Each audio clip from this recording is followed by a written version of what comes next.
I know a bunch of people have already made incredibly well-written video essays on this topic, but I don't think anyone's explored this particular avenue yet, or if they have, I haven't seen it. So before we get started, I just want to clarify a few things. First of all, you don't have to agree with me or any of the points I'm making in this video, obviously. Yes, it is true that these characters can be read and understood through lots of different lenses, and I'm not trying to force anyone to conform to mine. This is merely my opinion. This video is less about me arguing for a certain viewpoint and more about seeing what the material has to offer when you analyze certain characters through a specific lens, a neurodivergent lens. And secondly, a lot of the points I'm about to make about Ed in particular also need to be understood and analyzed through the lens of race and being a person of color.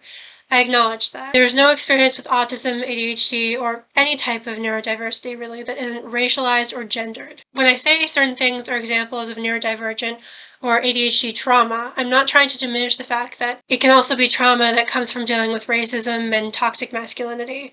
It can be all of those things mixed together. I also understand that a lot of how neurodiversity presents is influenced by culture and society.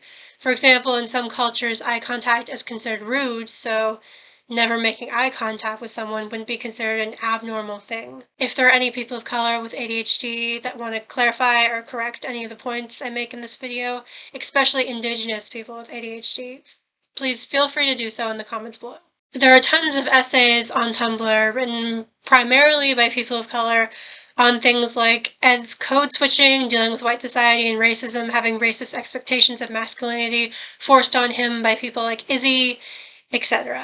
There's also the demonization and monsterification, I don't know, is that a word? Of Blackbeard / the Kraken and how it feeds into racist stereotypes and how Ed most likely does this on purpose as a form of protection. Because if you have a choice between being feared and dehumanized or being hurt and disrespected, you choose the option that keeps you safe. I will be linking as many of these essays as I possibly can find in the description below. But I intend to talk mainly about neurodiversity, autism, and ADHD. Now let's get into it. Now, if autistic representation is characterized by really shitty, inaccurate, or sometimes downright harmful depictions, then ADHD rep is pretty much characterized by nothing. I cannot think of a single character in anything I've ever seen or read who's confirmed in canon to have ADHD, like actually in the thing, not just by word of God. Word of God is essentially by the creator, usually on Twitter or another social media platform, or in interviews. And as a result, we are left to latch on to characters who are mostly coded to have ADHD, or just seem pretty ADHD. I think this is largely because most neurotypicals don't really take ADHD seriously. If autism is seen as this gross misfortune, then ADHD is a joke. It's the squirrel joke. It's the I'm so ADHD when someone gets distracted by something once in a way that doesn't inconvenience them or ruin their day in any way, shape, or form. A lot of people don't know about or see the days spent curled up in bed doing nothing because you can barely move, or the mad scramble to finish the damn paper 3 hours before it's due because your stupid brain wouldn't let you finish it earlier. It's forgetting to eat and spending 12 hours hyper-focusing on something until your bladder starts absolutely killing you, and then you can barely move because you're in so much pain. It's the various boxes and piles of shit I have in my room that I keep meaning to go through, but never do. And it's my messy, messy emotions. That, in my experience, is ADHD. Hi, Editing Faye here. Sorry, this is what happens when you take so long to make a video. You come up with all these new thoughts.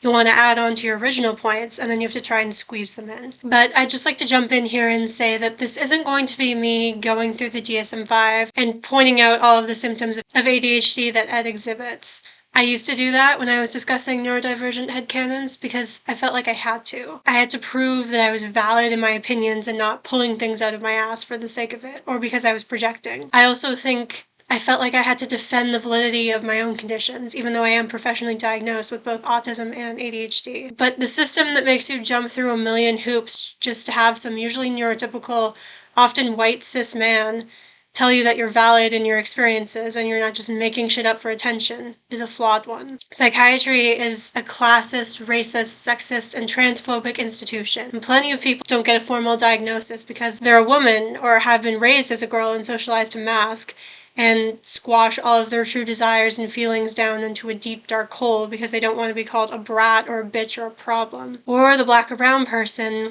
who gets written off as aggressive and troublemaking instead of a person in need of help, and often gets slapped with an oppositional defiance disorder diagnosis instead of autism or ADHD. This goes double for women of color. Or the people who can't even afford the assessment because they come from a poor working class family. So many people get left out and then in turn get left out of the narrative. And I understand that urge to present all of your medical, clinical facts and your piece of paper to anyone who asks, because you're just constantly begging to be seen and to be heard, to be treated as a person with a disability who has the odds stacked against them and not a failure or lazy or morally bankrupt. But it's not fair. We shouldn't have to do this whole song and dance to prove to neurotypicals who think they know our lives just because they study us in their flawed, biased institution, to prove to them that we are who we say we are. Now, this video isn't supposed to be a critique of psychiatry, so I'll just leave it at that. But what I will say is that going through the DSM-5 like it's a perfect checklist is not what this video intends to do. Partly because I believe that would be kind of a boring video,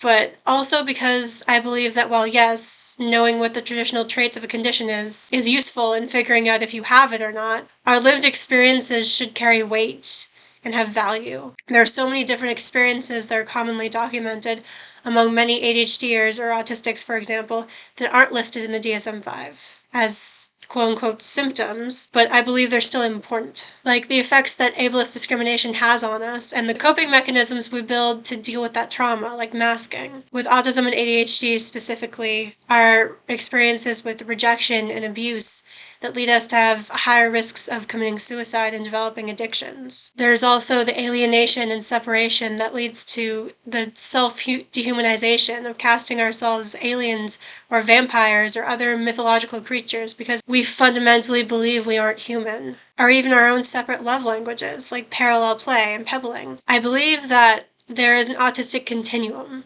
I believe that there is an ADHD continuum. I believe that there is a neurodivergent continuum in general. There are stories that overlap and merge as they create a continuous narrative, and they are ours. Those stories are not always exactly the same. Our communities contain multitudes of diversity and intersections, but they are still a distinct thread. It pulls through generations, even when we didn't have the language to describe our experiences. We tell our stories because it is vital that people like us understand that they are not alone. We are not alone. Ed is a character that thrives on excitement, adventure, and new experiences. When we were introduced to him through Steed's eyes in episode 4, he's clearly very burnt out and bored by his life as Blackbeard. Yes, he's sick of playing the role that doesn't fit him right, and it's starting to wear on him. We'll get back to that in a minute. He's also very clearly sick of doing the same thing over and over and over again. Knickknacks and trinkets. Edward, This guy's fucking fascinating. Edward, focus. We need a plan. I'm focusing on all Edward, of this we brilliant really need stuff. a plan. Crazy little trinkets. A plan. Oh, yes, we're going to a fucking plan. All right. And then what? Then we fucking execute the plan, then we get another plan, then what do? We execute that, and so on and so on, again and again and again and again. It's also fucking boring! I'm bored out of my skull, man. Is this all there is? Now, obviously, this isn't unique to ADHD. Everyone experiences boredom with their lives at certain points. But the sheer amount of distress it seems to be causing him, combined with what seems like depression and borderline suicidal ideation. Think of how Edward says to Izzy, "Oh, there's an idea I haven't tried. I haven't died yet, have I?" Which are all things that are extremely common in people with ADHD. It feels very familiar. We also experience time blindness. So 1 hour or even 5 minutes can feel like forever because it's just so easy for us to get lost in the passage of time. ADHDers also tend to feel boredom as a physical pain rather than just annoyance like neurotypicals do. Because our brains don't produce enough dopamine compared to neurotypicals, we crave more stimulation in order to get that fix. Ellen Littman from Attitude magazine wrote, "They, ADHD brains, have their own rules of engagement. They're motivated by their search for optimal stimulation rather than by what others label as important. Their degree of arousal differs based on whether the request for attention comes from an internal desire or an external demand. The owners of these brains are not making conscious choices to ignore external demands, although it often appears that way. Instead, internal motivations are intrinsically more meaningful to their brains, and as a result, more dopamine becomes available. Concerns about time or consequences are dwarfed by the pursuit of pleasurable reinforcement. Now, think about all of this in the context of that scene with Izzy. Ed's very distracted by Steed and all of Steed's cool stuff because it's new and exciting. Ed points out that Steed is so different from other pirates and how refreshing that is, admiring Steed's fancy clothes and auxiliary wardrobe. He even points out how impractical and unnecessary his space is, i.e., 2 chandeliers and an open fireplace on a wooden vessel surrounded by books. But he enjoys it and admires Steed for the things others have mocked him for. You're a fucking lunatic and I like it. What's interesting about this is ADHDers and autistics often end up with people as their hyperfixations. A hyperfixation is defined as an intense focus on a person, object, or activity, excluding and ignoring everything else. Or special interests, which is defined as an intense restricted focus on a specific topic, and it's often the people we're interested in romantically. I remember when this happened with my ex-girlfriend, and suddenly bubbling crush-like feelings mixed with obsession and wanting to learn and know everything about her and her interests. I was studying her, kind of almost like a topic at school. But this isn't me suggesting that Ed will eventually lose interest in Steed because he got bored. After the hyperfixation wears off, you still have strong feelings for the other person, in my experience, because you've bonded. A lot of people also use the word hyperfixation to describe a shorter special interest as well. Special interests, in my experience, tend to last like anywhere from months to years. I've had my Buffy special interest ever since I was 11, whereas hyperfixations usually last a few weeks tops. But this whole thing has become a bit muddled, especially online, in online neurodivergent spaces. I think Ed probably had a hyperfixation on sailing and piracy for a while, and that's part of why he got so good at it, but then it wore off. He develops a new hyperfixation on learning about upper-class high society stuff, and getting Steed to teach him about things like fine dining, which we see in episode 5. Ed's first scene on the Revenge in episode 4 is packed with so much chaotic ADHD energy that it's actually kind of funny. I'm almost tempted to put the whole thing in and just let it speak for itself, but I don't want copyright up my ass. You have Izzy desperately trying to get his attention and failing, while Ed points out cloud patterns, which is actually interesting on multiple levels, because as we know from later on in the episode, Ed was forming his plan based on observing this. But at first, and to Izzy, he just seems distracted and uninterested, which, yes, I think he is, to a certain extent, but he's still observing the sky and noticing what it means. I love this scene because so often neurotypicals, or people who don't have ADHD, like Izzy, assume that our stupid, incoherent ramblings have no value or purpose, but they do. Like, 99% of the time we're trying to make a significant point about something, but you're just not following it. I swear this entire scene is like peak trying to socialize with NTs. Then there's the fact that he's constantly looking behind him and around him while Izzy's talking to him about the crew and tapping his foot. He also interrupts Izzy a lot in multiple scenes, but it's not really something he does with other people, so you could read this as him just being so done with Izzy at this point, and honestly, who can blame him? The swing on the rope he does is highly unnecessary. Like, sir, the stairs are literally just right there. But when you have the opportunity to go wee, you take it. Just give a person with ADHD a spinning chair and see what I mean. I'm currently sitting on a spinning chair. And hilariously enough, I wrote this script while literally spinning in my chair. I think this is due to hyperactivity, or the need to move and stim. For those of you who don't know, stimming is defined as engaging in repetitive movements to self-soothe or help a person focus. Another thing I wanted to mention, as it relates back to what I said earlier regarding suicidal ideation and how the Blackbeard persona is wearing on Ed, is this particular line. You ever feel trapped? Like you're just treading water, waiting to drown? Yes, you can read this a number of ways. But when I first heard this line, my immediate thought was, that's literally what burnout is like. Now, technically everyone experiences burnout, but the way people with autism and or ADHD do, in my experience, is very different. Autistic burnout is often characterized by loss of speech or having difficulty speaking and remaining verbal, aggression, and frequent outbursts, as well as profound levels of exhaustion and depression. Autistic burnout in some cases literally can cause physical pain. It's usually caused by masking for too long and/or being in social situations for too long. ADHD burnout refers to the cycle of overcommitting and overextending that leads to fatigue in people with ADHD. It involves taking on too many tasks and commitments, and then the subsequent exhaustion that happens when we're unable to fulfill all of our obligations. ADHD burnout, in my experience, usually involves hitting a wall because you've been unmedicated for so long that you just can't keep up with your life any longer without drowning in the chaos of your executive dysfunction, or your brain isn't getting enough dopamine from hyperfixations or anything else in your life. So you're just stuck in a state of chronic boredom that breeds depression, irritability, and often suicidal ideation, as well as what some experts call the ADHD freeze or ADHD paralysis, where your brain just breaks and then you can't do anything.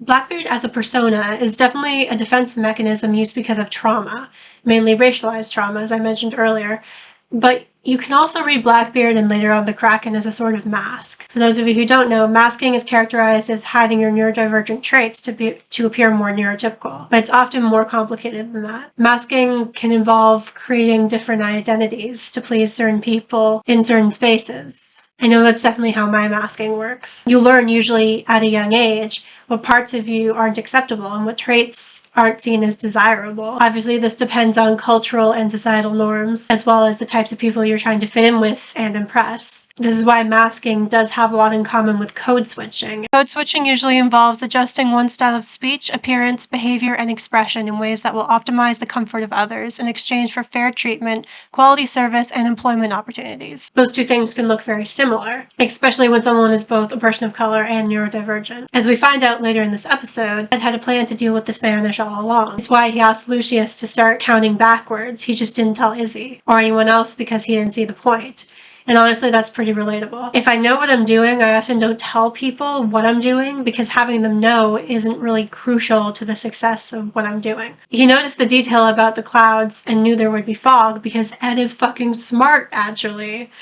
So many people stereotype people with ADHD as stupid when that's just bullshit, and Ed is proof of that. So often, autistic people and ADHDers are able to come up with creative and out-of-the-box solutions because of how our brains work. More on that later. Earlier on, we see Izzy not only doubting Ed, but actively insulting him and his capability by calling him an insane shell of a man, which is confusing because, girl, where? Izzy claims in this scene that he's the one responsible for keeping the ship running and the crew content. For years I've followed your every whim. I've managed your increasingly erratic moods. I've massaged this crew when they were worried about your judgment. Now I take issue with this for multiple reasons. First of all, because we see no evidence of this, really, throughout the entire show. In fact, things actually seem to run smoother after Izzy leaves. All we ever really see him do is whine and complain and yell at other people to get work done. The other reason is incredibly loaded and ableist as well as racist, painting Ed out to be this dysfunctional madman, when he is just incredibly burnt out and understimulated, but still, for the most part, doing well, considering the circumstances. And yeah, also probably just unhappy, because God forbid marginalized people express emotions that might inconvenience other people. Speaking as a neurodivergent person who has both autism and ADHD, the scariest people are the people you cannot, under any circumstances, be not okay around. Izzy is one of those people. And yeah, Ed isn't okay, but that doesn't make Izzy right. Unfortunately, Ed's plan counts on it being the night of the full moon. And then the plan falls apart because it is in fact not the night of the full moon. It's a leap year. Forgetting supposedly simple facts and dates is a common part of ADHD. I can't tell you how many times I have fucked up by forgetting to hand something in or missing an appointment because I had the date wrong. And this doesn't take away from what I said earlier about Ed being a genius or being competent. He is smart and capable, but also forgetful and prone to distractions. A lot of people don't really understand how this supposed dichotomy can exist. Someone once said to me, how can you be so smart and yet so stupid? Which, yeah, is pretty fucking ableist. but it also points out why so many people often don't get diagnosed with autism or ADHD or other learning disabilities right away. People view these things as making you dumb and incompetent. You can be in charge of things, be smart, be good at your job, and still have a disability. This should not be a radical statement. Anyways, back on topic. Forgetting the date here is interesting because you could argue that if Ed had shared his plan with Izzy, he would have known that it wasn't going to work because of the date. But the thing is, Ed was attempting to talk to Izzy about the clouds at the beginning of the episode, and Izzy completely dismissed it as Ed being distracted by pointless shit. And yes, Ed does get distracted. In fact, if he wasn't so wrapped up in Steed and all the new exciting things surrounding him, he might have remembered to check the date, or maybe not.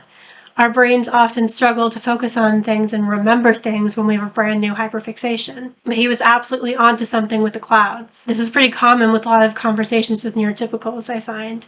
They don't immediately understand what we're talking about or why it's relevant, so they just dismiss it. But then Stede and Ed both come up with the second plan at the same time, the lighthouse idea. And this is incredibly significant because if you read Steed is Autistic, which I do, this is a classic case of neurodivergent people giving each other great ideas and operating on the same wavelength. It's one of my favorite parts of being friends with other neurodivergent people, particularly other autistics and ADHDers. People often say that we think outside the box, and I think that's true. We tend to be very creative and come up with creative solutions to problems. Another great example of this is the fuckeries, something that Steed also gets the hang of quite quickly and excels at as well. And then there's the stuff that's a little more messy, a little more emotional. During the party with the upper crust, I think it's interesting how Ed asks how to win the social interaction. That's a very neurodivergent thing to say. In my experience, most neurotypicals don't approach social interactions as a challenge to win. They just do it. He finds himself making jokes and being funny for the sake of the other party-goers' amusement. This is incredibly significant because I know a lot of people with ADHD who often feel like they have to play the clown in order to get friends because they can't do it any other way,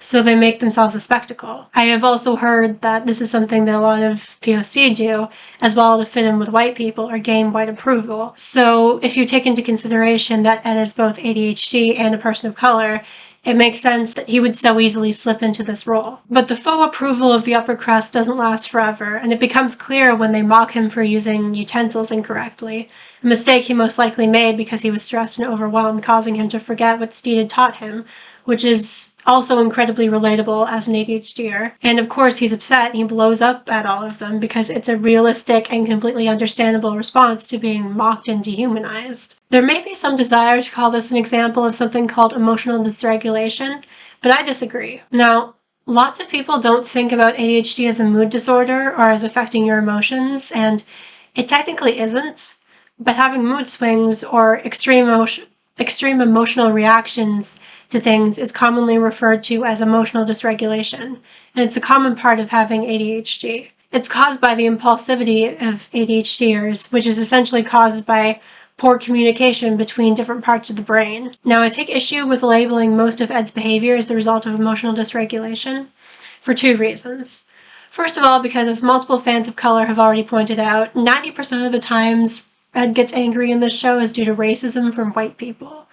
Whether it's flat-out racist slurs and comments or passive-aggressive mockery that seems to have racial undertones. And anger, or even angry outbursts, are normal reactions to racism. If someone dehumanizes you in that way, calls you an animal, or treats you like a joke, you should get angry. That's a perfectly normal, natural response to have. And I think there's something to be said for the way labeling this emotional dysregulation almost invalidates that anger or treats it like a symptom in some ways. The other reason that I don't super love the use of the term emotional dysregulation and how it's used against neurodivergent people for having emotions that people see as too scary or too big or too inappropriate based on the situation is that people treat your feelings as an overreaction, as a symptom, and that symptom is often used as proof that there is no validity in your argument, or the reason you feel what you feel or why you feel it. Yes, there's absolutely validity in the argument that we have bigger, often more explosive and messier feelings than most people, or people who are neurotypical. But I don't love the way it's treated by therapists and doctors. It almost feels like being punished for having strong emotions, and I don't think that's fair. It's also a bit of a red flag that doctors and psychiatrists, who are usually white men, are the ones that get to decide what is an extreme reaction to something. The general point that I'm attempting to make here is who gets to decide who is dysregulated and what does dysregulation look like? Who does this serve and who does it hurt? But that being said, I still think this term is somewhat useful, and what it often describes can't be explained easily to most neurotypicals. Emotional dysregulation is also a symptom of trauma and trauma-based disorders like PTSD and CPTSD, which stands for Complex Post-Traumatic Stress Disorder, which I think Ed also shows a lot of signs of, but I have far less experience with those disorders. When Ed realizes that Steed isn't coming back and he has to row back to the Revenge by himself, he is an emotional wreck. He doesn't revert to the Kraken right away. First, he curls up in a self-made blanket fort and cries, writing sad, cringy lyrics about his broken heart. It's all very teenager. And what immediately struck me about this is how this all seems so familiar. Now, I've been told that NTs also struggle with breakups, but people with ADHD tend to struggle uniquely because of RSD, or rejection-sensitive dysphoria. Now, rejection-sensitive dysphoria is actually not in the DSM-5 criteria for ADHD, but it has been well documented in multiple people with ADHD. It's essentially an extreme feeling of negativity and emotional distress due to rejection, real or perceived. This is the key point. Real or perceived. This is why the majority of us tend to take friendship and romantic breakups like a teenager, like it's the end of the world and we can't ever foresee a future where we'll be happy again. Yes, some of this is played for comedy, obviously, but there's also so much painful reality in Ed saying, you mean just curl up into a ball and die. In that moment, you feel like you're putting so much energy and effort into just not dying, not letting your horrible emotions consume you and ruin you. And the thing is, neurotypicals never really seem to be affected by their emotions in the same way, or at least that's the way it seems to me. Or maybe they're honestly just better at pretending. Because when I enter my crazy girly era, every neurotypical close to me starts side-eyeing me and acting like I'm losing it, which to be fair, I am, but that's not helpful. Maybe it's just because I'm so honest about it, but I'm skeptical of the argument that everyone reacts that way to rejection, because I don't think it's true. Ed seems to be doing better due to Lucius's gentle encouragement and lack of judgment, which, yeah, no shit. And then of course, Izzy judgmental bitch hands has to come along and ruin it. Ed's already extremely sensitive and raw due to what happened with Steed, so it makes the fact that Izzy not only mocks him, but mocks his sadness and his sensitivity even worse. Ed is now dealing with not only Steed's rejection, but Izzy's. And yes, of course, they are not the same situation, but rejection from anyone, even someone whose opinion usually probably doesn't matter to you that much, is incredibly hard to deal with, especially in that state when you're already so vulnerable. This is Blackbeard, not some namby-pamby in a silk gown pining for his boyfriend. Choose your next words wisely, dog. There he is.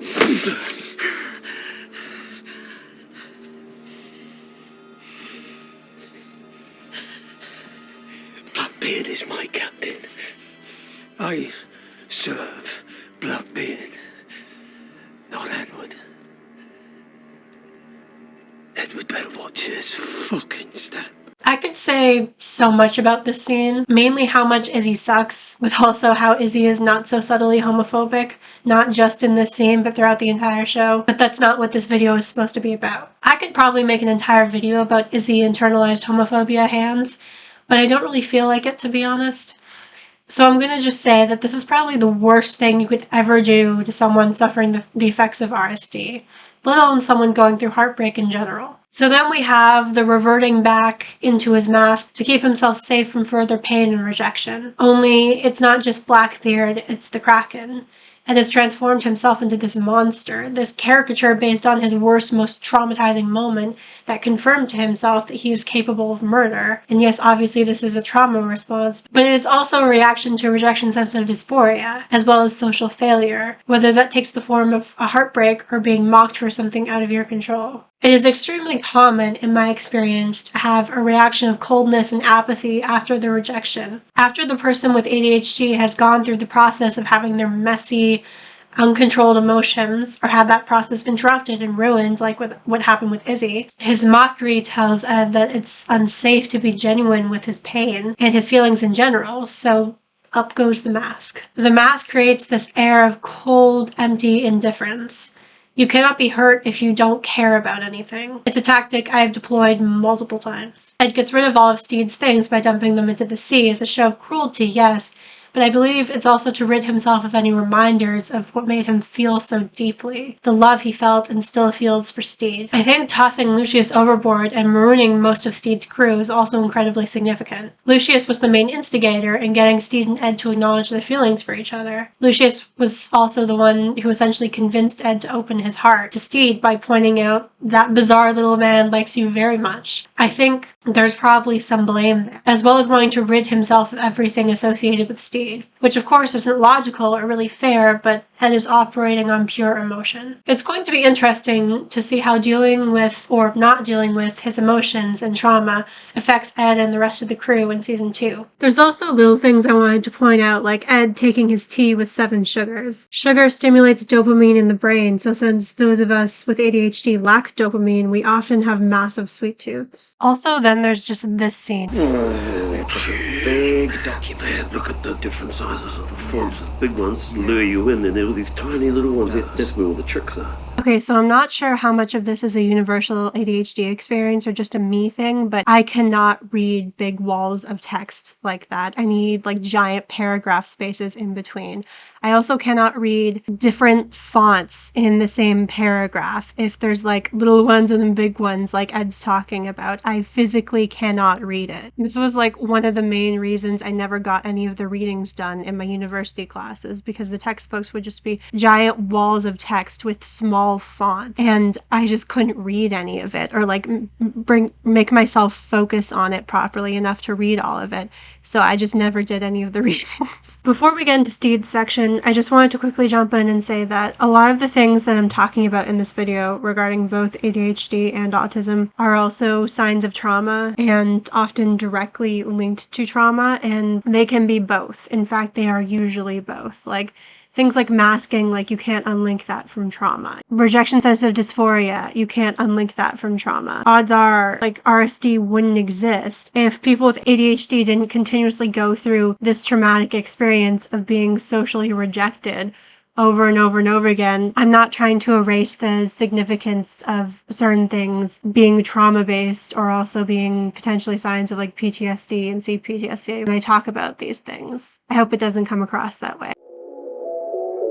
Stede is definitely one of those autistics who just so desperately wants to be liked and accepted somewhere, but is so hilariously bad at it, which me also. Same. He also has a tendency not to take into consideration other people's perspective and feelings. Yes, he does encourage the crew to share their feelings and talk it through as a crew, but he's not very perceptive when it comes to picking up on other people's feelings. A good example of this is how it shocks him when Buttons tells him that the crew is considering mutiny. And another key example of this is much more heartbreaking. In episode 9, when he leaves Ed, not realizing how much it would hurt him. Steed also has a hard time fitting in back home and is clearly unhappy with his wife and children.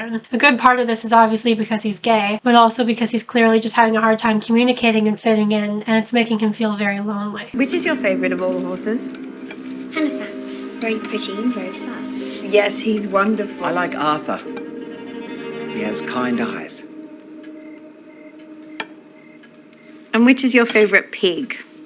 He and Mary both don't understand each other and clearly just don't fit well together. But they're arranged to be married, so to a certain extent that makes sense. Stede doesn't know that she paints, so much so that he actually assumes the painting she gives him for their anniversary was painted by the children, and she doesn't have any interest in ships or pirates. Not even remotely close to the way he does. She even mentions that she hates the ocean, something she has said before, but Stede wasn't paying attention to her. That scene is an example of something that I have experienced so many times, where you don't realize that someone is annoyed with you or mad at you until they actually blow up at you and start yelling, like Mary does in that scene when she mentions that she hates the ocean and she doesn't want a goddamn boat. I do feel a lot of empathy for her because what she's dealing with is really frustrating, especially being a woman in that time But also, I think based on what we see and also based on my own personal experiences being autistic, it isn't something that Steed is maliciously, deliberately trying to do, or it's just happening out of genuine incompetence. I would argue that his interest in pirates is a clear special interest. Playing pirate games with his children is the only way he seems interested in bonding with them. He had a model ship made, which he then had built into a life-size ship so he could have adventures on it. His desire to be on a boat and become a pirate becomes so great that he ends up leaving his wife and kids because this is something that he needed so badly to be happy. And also there's the fact that obviously he's gay. Despite the fact that he made such a drastic change in his life, he still clearly requires a lot of familiarity, such as his favorite books that he's read before and fine clothes from his former life. These things provide him with comfort because they're familiar. He also displays a fondness for soft, non-scratchy blankets. These things are called comfort objects. He describes passive aggression in a particularly interesting way as well. As someone who doesn't really understand it, just knows that it's used as a way to be cruel. Pirates, they attack with force. The upper crust, they strike with cutting remarks, disguised as politeness. It's fucking diabolical. Side note, what really is the difference between sarcasm and passive aggression? Because to my autistic ass, they both sound exactly the same. He approaches the party with a very specific rule-following outlook, one that is pretty common with most autistics. When we are in social situations, those of us who mask often create social scripts or rules to follow in order to pass and seem relatively normal in social settings. He spent a lot of time in this particular setting dealing with these people, so he's more familiar with how to handle himself as opposed to at sea. He also knows that the upper crust are probably hiding a lot of scandalous secrets, so with the help of Frenchie and the staff on the boat, Steed is able to uncover them and destroy their party as revenge for mocking Ed. Steed is also incredibly naive in a lot of ways. We see this in episode 3 where basically every decision he makes at the Pirates Republic showcases this, from wearing a pristine white suit and dressing Lucius up in the same, thinking that going around yelling "man for sale, buy my booty"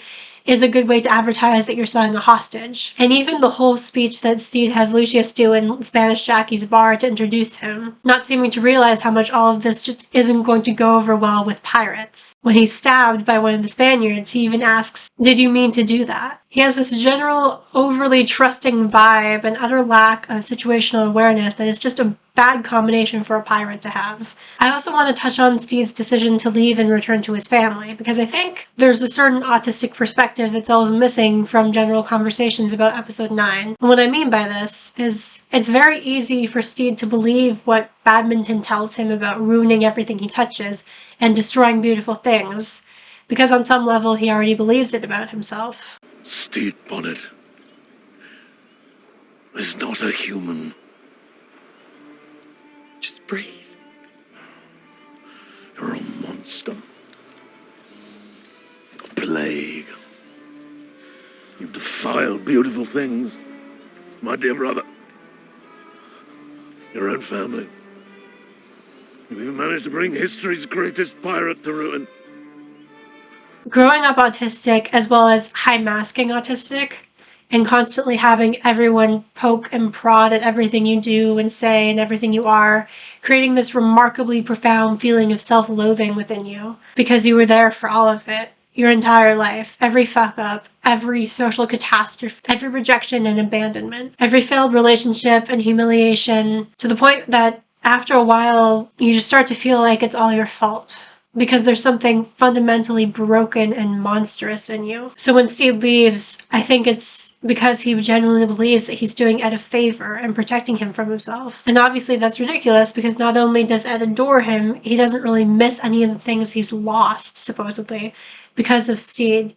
And he even says as much. I don't know if I want to go back to the old days, just drinking all day and biting the heads off turtles, or making some poor bloke eat his own toes as a laugh. I suppose what I'm saying is that right now I just want to do what makes Ed happy.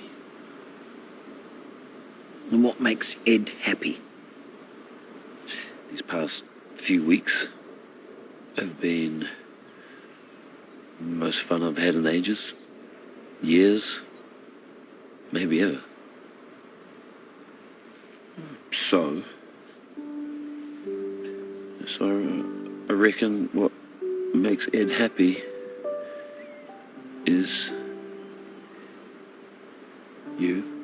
But Steed just can't hear it, not really. He doesn't fully believe it because his own self-hatred and his own trauma has poisoned his sense of everything. This is also a very common autistic experience, and if you aren't careful, it can wreck all of your relationships. But therapy, in the traditional sense, wasn't exactly available back then. However, that doesn't mean that Stede and Edward can't work on their issues and communicate healthily instead of just fleeing or shutting down.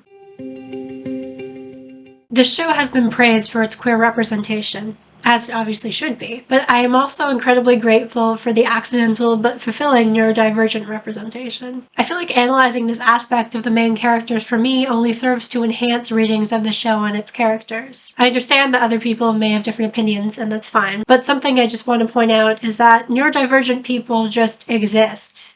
Just like queer people exist. It shouldn't be seen as this big, detrimental, character-altering thing to headcanon a character as neurodivergent. I feel like this comes from a lot of people seeing autism or ADHD as either trivial and meaningless, so why bother, or this dark, ugly smudge tarnishing their precious faves. What you don't realize is that a lot more people are autistic and/or ADHD than you realize. The reason that so many characters seem autistic or ADHD coded is because the people who write fiction are seeing these traits in people they meet and interact with, and they don't even realize that they're neurodivergent. Or maybe the people themselves don't even realize they're neurodivergent because they're not even diagnosed. And then those people inspire writers to pull from that and put those traits in the characters they write. There are also cases where the writers themselves ended up finding out that they were autistic through writing an autistic coded character by accidentally projecting things about themselves into a character without realizing that those were traits of autism, and then later on getting an autism diagnosis. Autism and ADHD both have such different presentations, especially when you take into account masking and socialization, different factors such as gender, race, class,